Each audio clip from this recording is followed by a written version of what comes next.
Action. Chilli tomato தான். ஐயோ sorry, சூப்பரான சில்லி டொமேட்டோ ரெடி ஆயிடுச்சு. ஆக்ஷன். நானுங்கள் அம்மா சமையல். எனக்கு சிரிப்பு வந்துச்சு. ஆக்ஷன். இல்ல எனக்கு ஊர்வசி ஞாபகம் வந்துச்சு. பொட்டேட்டோ. இந்த பொட்டேட்டோ. அதுக்கப்புறம் ஆக்ஷன்.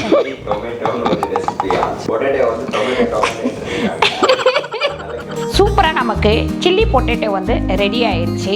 இது மேல லைட்டா நம்ம பொடியா கட் பண்ண கொத்தமல்லி கொஞ்சம் தூவிக்கலாம். இந்த சமையல் மணக்க ருசிக்க அம்மா சமையல் மசாலா ஐட்டம்ஸ், ஊறுகாய் ஐட்டம்ஸ் நம்மக்கிட்ட கிடைக்குது. நீங்கள் கீழே வந்து நம்பர் கொடுக்குறேன், நம்பரில் காண்டாக்ட் பண்ணுங்கள். வணக்கம், நான் உங்கள் அம்மா சமையல் மீனாட்சி. இன்றைக்கி நம்ம சில்லி பொட்டேட்டோ தான் பண்ண போகிறோம்.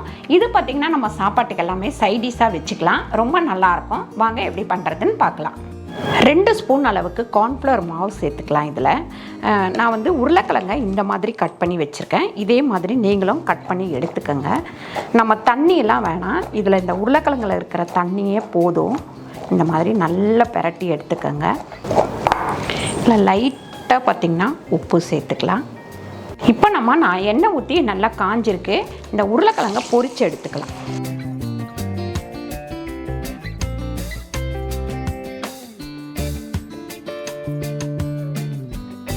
பாருங்க, இந்த அளவுக்கு நல்லா பொரிஞ்சோடனே இதை எடுத்து ஒரு தட்டில் வச்சிடலாம். இப்போ நம்ம பொரிச்சு எடுத்தாச்சு உருளைக்கிழங்கு எல்லாத்தையும்.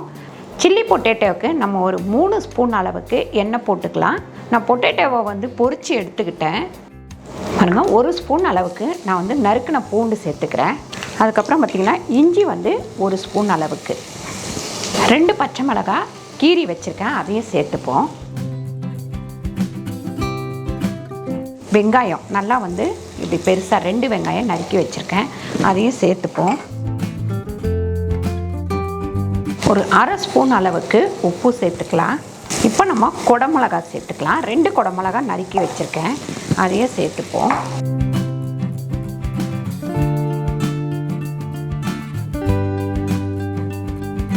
ஒரு ஸ்பூன் அளவுக்கு டொமேட்டோ சாஸ் சேர்த்துக்கலாம். ரெட் சில்லி சாஸ் வந்து 1 ஸ்பூன், கிரீன் சில்லி சாஸ் வந்து 1 ஸ்பூன். பாருங்க, சோயா வந்து ஒரு 1/2 ஸ்பூன் ஊற்றிக்கலாம் சாஸு. 1 ஸ்பூன் அளவுக்கு வெறும் மிளகாத்தூள்.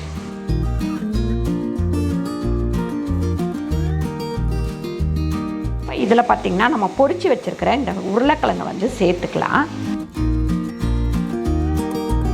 இதில் நம்ம மறுபடியும் கார்ன்ஃப்ளவர் மாவை கரைச்சி விட்டுக்கிறதுனா விட்டுக்கலாம், வேணாம் இந்த மாதிரி ட்ரையாகவே இருக்கட்டும் அப்படின்னா ட்ரையாகவே வச்சுக்கலாம்.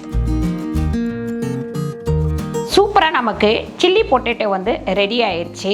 இது மேலே லைட்டாக நம்ம பொடியாக கட் பண்ண கொத்தமல்லி கொஞ்சம் தூவிக்கலாம். சூப்பரான சில்லி பொட்டேட்டோ ரெடி ஆயிடுச்சு. கண்டிப்பாக நீங்கள் ட்ரை பண்ணி பார்த்துட்டு எப்படி வந்தது அப்படின்னு சொல்லிட்டு கமெண்ட்டில் சொல்லுங்கள். இந்த வீடியோ உங்களுக்கு பிடிச்சிருந்தா லைக் பண்ணுங்கள், ஷேர் பண்ணுங்கள், சப்ஸ்கிரைப் பண்ணுங்கள், ஃபேஸ்புக்கில் ஷேர் பண்ணுங்கள், மறக்காமல் கமெண்ட் பண்ணுங்கள். நன்றி, வணக்கம்.